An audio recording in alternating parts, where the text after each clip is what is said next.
రానున్న ఎన్నికల్లో నిజాయితీ పరుని ఎమ్మెల్యేగా ఎన్నుకోవాలని పుదుచ్చేరి ప్రభుత్వ ఢిల్లీ ప్రత్యేక ప్రతినిధి మల్లాడి కృష్ణారావు అన్నారు.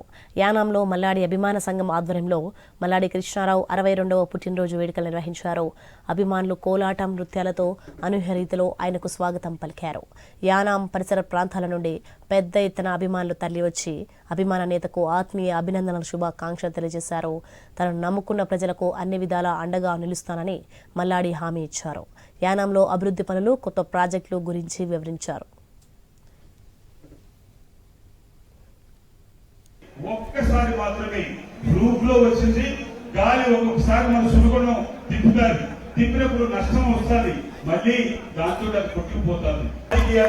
ఇక్కడ చెడ్డగా ఉన్న వాళ్ళు, చెడ్డ చేసి వద్దామనుకున్న వాళ్ళు పంపిస్తారు తప్ప అక్కడ కానీ నేను రాజకీయం చేయలేకపోతే రాజకీయాలకి నేను వెనకంజ వేస్తాను, రాజకీయాల నుంచి వైదొలుగుతానే తప్ప మీరు ఆ దృష్టిలో పెట్టుకోండి తప్ప నా మీద ప్రతి మీటింగ్ లో కూడా మీరు ఒత్తిడి తీసుకొస్తూనే ఉన్నారు. నాకు ఇంకా రాబోయే రోజుల్లో అక్టోబర్ 1వ తారీఖు మీటింగ్ ఉంది, డిసెంబర్ 27వ తారీఖు మీటింగ్ ఉంటుంది, దాని తర్వాత మళ్ళా జనవరి 26 తర్వాత మీటింగ్ ఉంటాయి.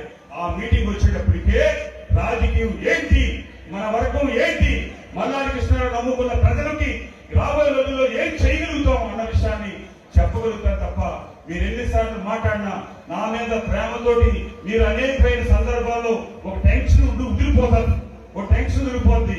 గురువు గారు ఎస్ అని అంటే దాని తర్వాత మనం ముందుకెళ్ళిపోదాం, అవతల పారిపోతారు అని చెప్పేసి